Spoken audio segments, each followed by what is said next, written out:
आज हम पढ़ेंगे भ्रूणपोषी और अभ्रूणपोषी बीज अर्थात endospermic and non endospermic seeds.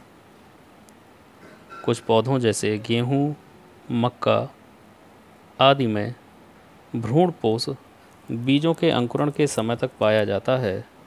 इनमें भोजन भ्रूणपोष के अंदर संचित रहता है तथा बीज पत्र पतले होते हैं, इसलिए इन बीजों को भ्रूणपोषी कहा जाता है।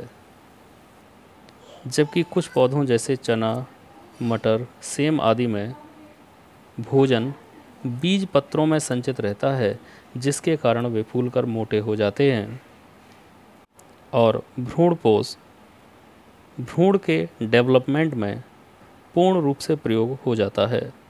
ऐसे बीजों को अभ्रूणपोषी अर्थात नॉन एंडोस्पर्मिक कहा जाता है।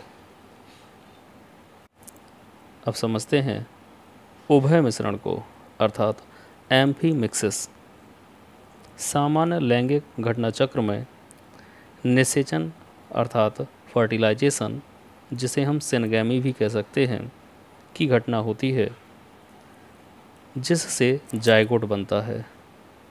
इस प्रक्रिया में एक नर युग्मक तथा एक मादा युग्मक का संयोजन होता है, इसीलिए इसे उभय मिश्रण या एम्फीमिक्सिस भी कहा जाता है।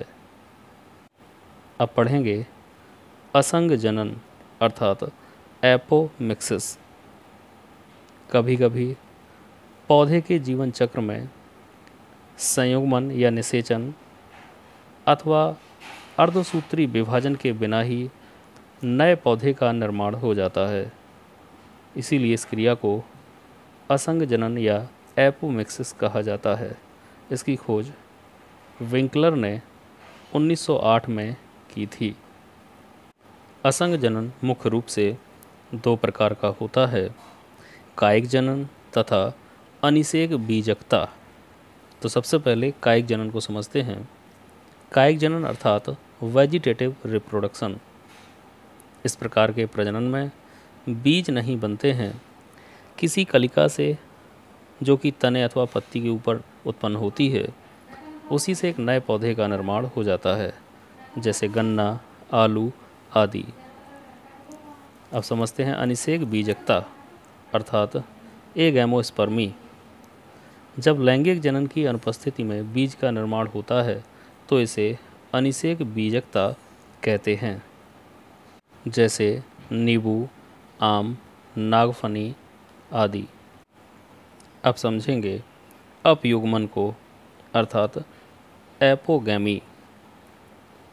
अगुणित भ्रूणकोष अर्थात हैप्लॉइड एम्ब्रियो सैक की एग सेल के अलावा जब किसी दूसरी कोशिका जैसे सहायक कोशिका, जिसे हम सिनर्जिड कह सकते हैं, अथवा प्रतिमुख कोशिकाएं अर्थात एंटीपोडल सेल आदि से भ्रूण का विकास हो जाए तो इस घटना को अपयुग्मन या एपोगैमी कहा जाता है, जैसे लिलियम